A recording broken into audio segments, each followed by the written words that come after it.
ناظرین کرام، بریک کے بعد پھر ایک بار آپ کی خدمت میں حاضر ہیں. واٹس ایپ ٹیکسٹ میسیجز کے ذریعے جو سوالات ہیں اس کو آگے خدمت میں پیش کر رہے ہیں. اجازت ہے آغا؟ بسم اللہ. کیا ہم کسی وہابی لڑکی سے نکاح کر سکتے ہیں؟ پلیز بتائیے. دیکھیے، بارہا بتایا جا چکا ہے کہ شادی ہمیشہ اپنے ہم فکر، ہم عقیدہ، ہم مذہب سے ہونی چاہیے. جی ایسی شادیاں اختلاف کا سبب بنتی ہیں. جی چند دنوں کے بعد سے پھر وہ طلاق کی نوبت آتی ہے. بہتر یہ ہے کہ شادی میں ہمیشہ کفو کو مد نظر رکھیں. سوسائٹی کا بھی کفو میں ہے، جی عقیدہ بھی کفو میں ہے، ذات پات بھی کفو میں ہے، اور قرآن نے ایک قانون بنا دیا ہے کہ جو سب سے زیادہ متقی ہے وہ اللہ کے نزدیک سب سے زیادہ مکرم و محترم ہے. اسی کے ساتھ میں ہم آگے بڑھتے ہیں اور دیکھتے ہیں کہ اگلا سوال کس کا ہے. السلام علیکم جاوید بھائی مولانا صاحب. وعلیکم السلام. میرا نام ثنا ہے اور میرے 3 سوال ہیں. پہلا سوال ہے، قبر کے سوالات مولانا صاحب سے گزارش ہے کہ وہ ہم مومنین کو بتائیں کہ کیا سوال ہوں گے اور اس کے جواب کیسے دیں ہم. قبر کے اندر جو سوالات ہوں گے وہ اللہ کی وحدانیت، رسول اللہ کی رسالت، اہل بیت کی ولایت، قرآن مجید کی کتاب الہی ہونا، قبلے کا سوال ہوگا. جی بس اس کے بعد سے انسان کو چاہیے کہ وہ قبر کے لیے اعمال کے ذریعے سے اپنے کو آمادہ کرے. نماز ہے، روزہ ہے، ایثار ہے، والدین کی خدمت ہے، وغیرہ وغیرہ. شکریہ. دوسرا سوال ہے کہ ہم صلوات، سورہ یا کوئی دعا گھر کے کام کرتے ہوئے پڑھ سکتے ہیں؟ جہاں ہم چلتے پھرتے ہوئے کام کرتے ہیں تو کیا یہ مناسب ہے؟ اس میں کوئی حرج تو نہیں؟ یقیناً پڑھنا چاہیے، بہت اچھا عمل ہے. تیسرا سوال یہ ہے کہ ہم ہمارے زمانے کے امام عجل اللہ تعالیٰ فرج شریف کے سے قریب کیسے قربت کیسے حاصل کریں؟ ائمہ طاہرین ہوں یا امام عصر علیہ السلام، بالخصوص حضرت کے لیے ہر روز جس قدر ہو سکے قرآن مجید کی تلاوت کرنا چاہیے، اور حضرت کو زیارت آل یاسین پڑھنی چاہیے. حضرت کی طرف سے صدقہ دینا چاہیے، اور اگر وقت میں گنجائش نہ ہو تو جس قدر ہو سورہ قل هو اللہ کی تلاوت کرتی جائیں اور اس کو ہدیہ کر دیں. بہت شکریہ. السلام علیکم. علیکم السلام. میں محمد آویز فرام جالنا، مہاراشٹرا. میرا سوال یہ کہ حضور پاک محمد صلی اللہ علیہ وآلہ وسلم کون کون سے کلرز کے عمامہ شریف پہنتے تھے؟ حضرت سبز اور سفید عمامے پہنتے تھے، اور جب جنگوں میں جاتے تھے تو امیر المومنین کے لیے وہ سرخ عمامہ لگا لیتے تھے. بہت بہت شکریہ. السلام علیکم جاوید صاحب. علیکم السلام. میرا نام کاظم جعفری ہے، میں برہان پور MP سے ہوں. میرا سوال ہے کہ آج کل منقبت میں جو میوزک کا استعمال ہو رہا ہے جبکہ میوزک حرام ہے، تو کیا یہ سب جائز ہے یا حرام ہے؟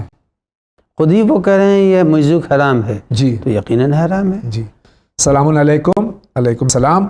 What Islam has to say about organ donation after death or during life when we have 2 of them and we can live with 1 of them؟ اور organ donation جو ہمارے جسم کے اعضاء اگر ہمارے پاس ایک ایکسٹرا ہے تو زندگی میں یا موت کے بعد دینا اس کا کیسا ہے؟ اس کے پہلے بھی بیان کیا جا سکتا ہے کہ اگر کسی انسان کی زندگی کا انحصار ہے تو مردے سے وہ اعضاء لیے جا سکتے. جی. زندگی میں اگر کوئی دینا چاہے، جیسے زندگی میں دینا چاہے تو اس میں بھی دیکھنا ہوگا کہ دینے والا جس کو بچانا چاہتا ہے اس کی زندگی زیادہ اہم ہے یا اس کی زندگی اہم ہے. بہت بہت شکریہ آغا. السلام علیکم. علیکم السلام. میرا سوال یہ ہے کہ جب قرآن شریف میں سجدے آتے ہیں تو ہم کو سجدے کیسے کرنا چاہیے؟ مطلب کیا قرآن شریف پر سر رکھ کر سجدہ کر سکتے ہیں یا پھر نماز میں جس طرح سجدہ کرتے ہیں اس طرح سجدہ کرنا؟ نہیں، جیسے نماز میں سجدہ کرتے ہیں اسی طرح سجدہ کرنا چاہیے. جی شکریہ. میرا سوال یہ ہے کہ جب غیر شیعہ کی اذان ہوتی ہے تو کیا ہم ان کے ساتھ نماز پڑھ سکتے ہیں؟ اگر وقت ہو چکا ہے تو پڑھ سکتے ہیں. السلام علیکم جاوید بھائی اور مولانا صاحب. علیکم السلام. میں اپنی ایک دن کی قضا نماز فرض نماز کے ساتھ پڑھتی ہوں اور نافلہ نماز کبھی کبھی پڑھتی ہوں. بہت مصروفیت کی وجہ سے نہیں پڑھ پاتی. مجھے جاننا ہے کہ پہلے میں اپنی قضا نمازیں پوری کر لوں یا نافلہ پہلے پڑھوں؟ دونوں میں زیادہ ثواب کس کام میں ہے؟ پہلے یہ اپنی قضا نمازوں کو ادا کریں اور اس کے بعد جب یہ تمام قضا نمازیں ادا ہو جائیں پھر یہ نافلے کی عادی بن جائیں. شکریہ. قضا نماز کے لیے اذان اور اقامت دونوں ضروری ہیں یا صرف اذان یا سنتی نمازوں کی طرح صرف نیت کر کے پڑھ سکتے ہیں؟ بہتر یہ ہے کہ اگر موقع مل جائے تو یہ اذان و اقامت کے ساتھ پڑھیں، اور اگر نہیں مل رہا ہے تو واجب کو ادا کر لیں اور اذان و اقامت کو چھوڑ دیں۔ شکریہ آقا۔ میرا سوال ہے کہ روز محشر ان لوگوں کا کیا حشر ہوگا جنہوں نے ہمارے امام علیہ السلام کو قتل کیا، خاص کر امام حسین علیہ السلام کے قاتل کا کیا حشر ہوگا روز قیامت؟ فقط وسلام، سید دلشاد عباس، فیض آباد، یو پی۔ اللہ پاک چینل ون کو اور بھی کامیاب کرے۔ دیکھیے قرآن مجید کہتا ہے من قتل مومن متعمدا فجزاؤہ جہنم۔ اگر کسی نے قتل مومن کا قتل کر دیا تو اس کو اللہ جہنم میں ڈال دے گا۔ تو جب مومن کا قاتل جہنمی ہے تو سید الشہداء کے قاتل کے تو کچھ کہنا ہی نہیں ہے، وہ اس کے ماننے والے، اس کے چاہنے والے، اس کی اتباع کرنے والے سب اہل جہنم ہیں۔ السلام علیکم۔ علیکم السلام۔ آئی ایم فرام الہ آباد۔ میرا سوال ہے کہ میرے ہسبینڈ نہ نماز پڑھتے ہیں، نہ روزہ رکھتے ہیں، نہ کبھی درگاہ جاتے ہیں۔ وہ ہمیشہ ایسا کچھ کرنے کی کوشش کرتے ہیں جس سے ہماری عزت سماج میں کم ہو جائے۔ اس وجہ سے گھر کا ماحول خراب رہتا ہے اور رزق بھی کم ہو جاتا ہے۔ پلیز آپ کوئی دعا بتا دیجیے جس کی وجہ سے یہ بیماری دور ہو ان کی۔ گھروں میں کثرت سے مجلسیں کریں، ذکر اہل بیت ہو، حدیث کیسا پڑھیں، انشاءاللہ تعالی وہ برکت آئے گی اور ان کی بھی اصلاح ہو جائے گی انشاءاللہ۔ السلام علیکم۔ علیکم السلام۔ میرا نام ناصر رضا ہے، نور باڑی، لکھنؤ۔ مولانا صاحب، جاوید بھائی، میرا سوال یہ ہے کہ موبائل میں جو کلمہ پاک کا ایپس ہم سب رکھتے ہیں اسے باوضو پاک رکھ کر ہی پڑھ سکتے ہیں یا ویسے بھی پڑھ سکتے ہیں؟ چونکہ اس کے اوپر ان حروف کے اوپر ہمارے ہاتھ نہیں پڑتے، وہ اندر سے اسکرین پر نمودار ہوتے ہیں، بغیر وضو کے ہی پڑھ سکتے ہیں، لہذا بغیر وضو کے بھی پڑھا جا سکتا ہے۔ السلام علیکم۔ علیکم السلام۔ جیسا لوگ کہتے ہیں کہ منڈے کو سفر نہیں کرنا چاہیے اور ویڈنسڈے یعنی بدھ کو شادی یا نکاح وغیرہ نہیں کرنا چاہیے کیونکہ اس دن دوزخ خلق ہوئی تھی، اسلام میں اس کی کیا حیثیت ہے اور کیا ہم بدھ کے دن نکاح کر سکتے ہیں؟ کوئی ایسی پابندی نہیں ہے، لیکن جو بھی تاریخیں علماء کے مصدقہ ہیں ان پر عمل کرنا چاہیے، اور اگر علماء کی مصدقہ تاریخیں نہیں ہیں تو پھر اس پر عمل نہیں کرنا چاہیے۔ جیسے کہ تحفۃ العوام میں کچھ تاریخوں کے لیے نحس اور کچھ کے لیے صاد لکھا ہے، اور وہ تحفۃ العوام مصدقہ ہے سرکار ناصر الملت کا، لہٰذا اس کے اوپر عمل کرنا اسی اعتبار سے صحیح ہے۔ بہت بہت شکریہ آقا۔ السلام علیکم۔ علیکم السلام۔ صلہ رحمی کہاں تک کی جا سکتی ہے؟ اگر رشتہ دار ہمیں کچھ سمجھتے ہی نہ ہوں تو پھر ہم پر کیا حکم ہے؟ دیکھیے صلہ رحمی واجب ہے، لیکن اس حد تک اگر آپ ان کے ہاں عید، بقرعید، خوشی کے موقع کے اوپر جا کر کے بیٹھ جائیے، مبارکباد دے دیجئے تو آپ کی ذمہ داری ادا ہو جاتی ہے۔ اور اگر آپ کے جانے سے ان لوگوں میں بے رخی پیدا ہو رہی ہے، وہ ملنا جلنا نہیں چاہتے، اپنے کمروں سے نہیں نکل رہے ہیں، پھر آپ کی تکلیف ختم ہو گئی اور اب وہ ذمہ دار ہیں، انہیں ایسا سلوک اپنے عزیزوں سے نہیں کرنا چاہیے۔ بہت بہت شکریہ۔ السلام علیکم۔ علیکم السلام۔ جناب چینل ون کو خدا اور ترقی عطا فرمائے، الہی آمین۔ میرا سوال یہ کہ نکاح سنت ہے مگر حرام کام سے بچنے کے لیے واجب ہو جاتا ہے، اور اگر والدین بچوں کے نکاح کے بارے میں سوچیں ہی نہیں پھر اولاد پر کیا واجب ہے؟ والدین کے خلاف جائیں یا حرام کاری میں مبتلا ہو جائیں؟ والدین کو چاہیے کہ جب لڑکیاں جوان ہو جائیں تو ان کی شادی کے لیے فکر مند رہیں، اور جیسے ہی رشتہ مناسب مل جائے شادیاں کر دیں۔ اور اگر ماں باپ کسی وجہ سے غافل ہیں تو اب لڑکے اور لڑکی کو چاہیے کہ ایسے موقعوں پر اپنے والدین سے ایک مشورت کرے اور ان کو متوجہ کرے کہ ہم کو ضرورت ہے۔ جیسے کہ بچے گھر میں بھوکے ہوتے ہیں تو کھانے کا مطالبہ والدین سے کرتے ہیں، ایسے ہی مہذب انداز سے اپنی اس ضرورت کا اظہار کرے تاکہ اب تک اگر وہ غفلت میں ہیں تو اب متوجہ ہو جائے۔ بہت بہت شکریہ۔ السلام علیکم۔ علیکم السلام۔ میں بہت پریشان ہوں، شادی ہو کے 5 سال ہو گئے، میرے شوہر کو کوئی بھی کام سیٹ نہیں ہو رہا ہے، اس کے لیے کوئی دعا بتا دیجیے۔ ابھی آپ نے بتائی، پھر بتا دیجیے۔ جی، میں نے بارہا کہا کہ سورہ مبارکہ واقعہ کی تلاوت کریں اور اس کے ساتھ کثرت سے استغفار، جی اس لیے کہ استغفار سے رزق میں وسعت و برکت ہوتی بے ہے۔ شک بے شک، بہت بہت شکریہ آغا۔ السلام علیکم۔ وعلیکم السلام۔ میرا سوال یہ ہے کہ کیا کسی بھی امام باڑے یا کسی بھی معصومین علیہ الصلوۃ والسلام کے روضے مبارک پہ ماتھا یا سجدہ کرنا ٹھیک ہے، کیونکہ سوائے اللہ کے کسی کو سجدہ نہیں کر سکتے؟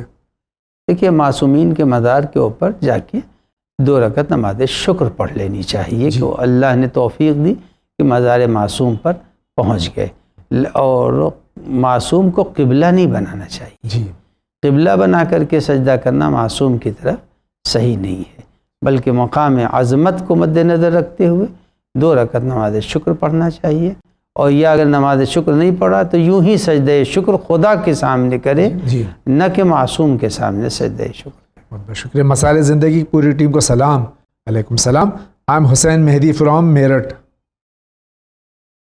اگر میں صحیح ہوں تو جب قرآن شریف نازل ہوا تھا تو اس میں زیر زبر پیش نہیں تھا، اگر ایسا تھا تو زیر زبر پیش کس نے اور کب لگائے؟ کیونکہ اس میں ایک چھوٹی سی غلطی سے سارے معنی بدل جاتے ہیں۔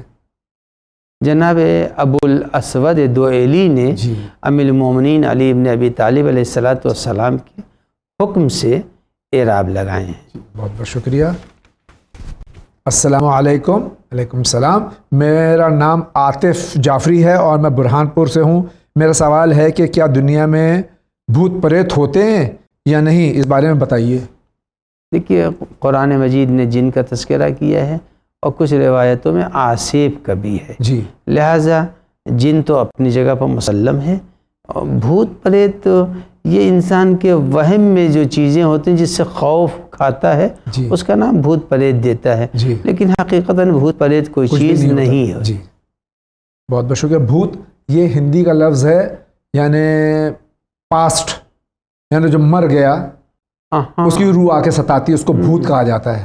تو ایسا تو اسلام اس کا اسلام قائل نہیں کہتا ہے کہ اگر کوئی شخص گنہگار دنیا سے گیا ہے تو جی اس کی روح کو آزادی نہیں ملے گی، جی اور اگر مومن ہے جب دنیا میں اس نے نہیں ستایا جی۔ تو پھر برزخ میں کیا ستائے گا کسی کو؟ میری شادی کو ہو چکی ہے، میرے ابو بہت پور ہیں، کیونکہ ہم زکوٰۃ کس طرح سے نکالیں بتا دیجیے۔ اگر وہ زکوٰۃ دینا چاہتی ہیں اور ان کے والد ان کی کفالت میں نہیں ہیں جی تو وہ زکوٰۃ اپنے والد کو دے سکتی ہیں۔ بہت بہت شکریہ۔ السلام علیکم۔ وعلیکم السلام۔ میں آپ کو ہمیشہ کال کرتی ہوں بٹ لگتا نہیں ہے، میں بہت پریشان ہوں۔ میرے شوہر کا ایک شادی شدہ عورت کے ساتھ 4 سال سے افیئر چل رہا ہے۔ وہ خاتون بہت سمجھاتی ہوں، وہ میرے شوہر کو اپنے قابو میں کیے ہوئے ہے، اور اپنے شوہر کے بنا میں نہیں رہ سکتی۔ میرا ایک بیٹا 11 سال کا ہے، میرے شوہر اس کو چھوڑنا چاہتے بھی ہیں تو وہ خاتون کال کر کے بلا لیتی ہے، ان کے دل میں اب میرے لیے محبت ہی نہیں ہے، وہ وغیرہ وغیرہ، اس طرح کے گھریلو معاملہ ہے آغا۔ بہرحال ان کے شوہر کو چاہیے کہ اگر یہ 2 شادیاں کر رہے ہیں، وہ شادی شدہ خاتون ہے، جو دوسری خاتون ہے شادی شدہ ہے وہ۔ شادی شدہ ہیں تو پھر حرام ہے، جی حرام ہے، فعل حرام سے بچیں، جی اس لیے کہ رب العزت جب کسی انسان کے اوپر نگاہ غضب ڈالتا ہے جی۔ تو اس کی دنیا بھی بگڑ جاتی ہے اور آخرت بھی اس کی برباد ہو جاتی ہے۔ بہت بہت شکریہ۔ ایک آخری سوال لے لیتے ہیں۔ السلام علیکم۔ وعلیکم السلام۔ میرا سوال یہ ہے کہ ہمارے ایک بھائی ہیں جو نماز پڑھتے ہیں، ان کو دین و دنیا کا بہت علم ہے، پھر بھی وہ چرس پیتے ہیں اور ہم انہیں بہت منع کرتے ہیں، لیکن وہ کہتے ہیں کہ یہ حرام نہیں ہے۔ اچھا فتویٰ بھی دے دیتے ہیں، ماشاء اللہ۔ ہم ان سے بہت پریشان ہو چکے ہیں، اب اس مسئلے میں ہم ان کا کیا کریں؟ وہ ہر بات پر اپنی وائف سے جھگڑا کرتے رہتے ہیں اور چھوٹی چھوٹی باتوں پر کہتے ہیں کہ میں تم کو طلاق دے دوں گا، اور کہتے ہیں کہ تو اپنی ماں کے گھر اپنے بچوں کو لے کر چلی جا، لیکن ان کی وائف کے پیرنٹس اب اس دنیا میں نہیں ہیں، وہ کیا کریں؟ آپ اس مسئلے کا حل بتائیے۔ سب سے پہلی چیز تو یہ ہے کہ امر بالمعروف کا ایک دائرہ ہے۔ جی اگر ان کے شوہر برائیوں سے توجہ دلانے کے باوجود نہیں بچتے تو ان کی ذمہ داری ختم ہو گئی۔ جی وہ اپنی دنیا میں مصروف ہیں، لیکن بار بار کی تاکید اور تقاضے سے گھریلو زندگی اگر خراب ہو رہی تو یہ خاموش ہو جائیں۔ جی جب خاموش ہو جائیں گی تو وہ محسوس کریں گے کوئی ان پر تنقید نہیں کر رہا ہے، جی کوئی کرٹیسائز نہیں کر رہا ہے، تو گھریلو حالات صحیح رہیں گے۔ نشہ کرنا کیسا ہے؟ نشہ کرنے کا مقصد ہے کہ اگر وہ چرس میں نہیں جانتا جی کہ چرس کیا بلا ہوتی ہے، جی، اگر وہ سگار کے حکم میں ہے تو سگار کا پینا جائز ہے۔ یہ جو چرس جو ہے یہ نشہ ہے۔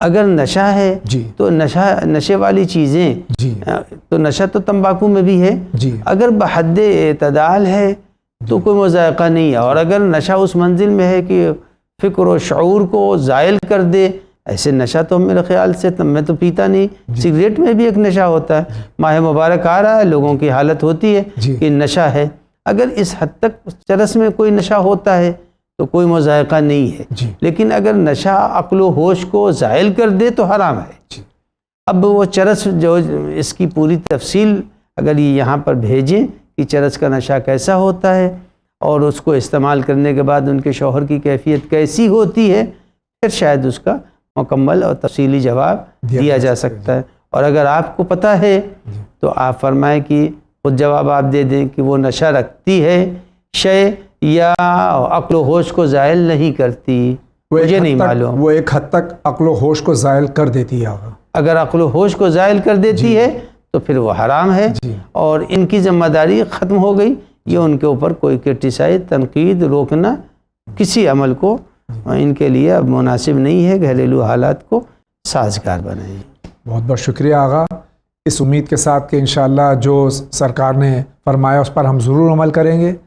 آج کا پہلا انعام جا رہا ہے جو محب اہل بیت ہیں، پابندی سے واجبات ادا کرتے ہیں، وہ سب پریشان نظر آتے ہیں، اور جو اہل بیت سے کوئی تعلق ہی نہیں رکھتے وہ سب کچھ خرم نظر آتے ہیں۔ یہ اللہ کی کیسی عدالت ہے۔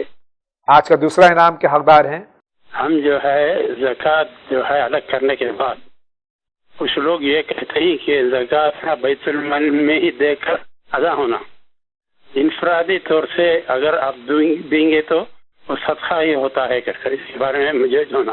اور تیسرے انعام کے حقدار ہیں سورہ انبیاء میں جو ایک آیت ہے اس میں ہے ربہ ان مسنی الضر وانت ارحم الراحمین۔ اگر دعا کے لیے ربی انی مسنی الضر وانت ارحم الراحمین پڑھا جائے تو کیسا رہے گا؟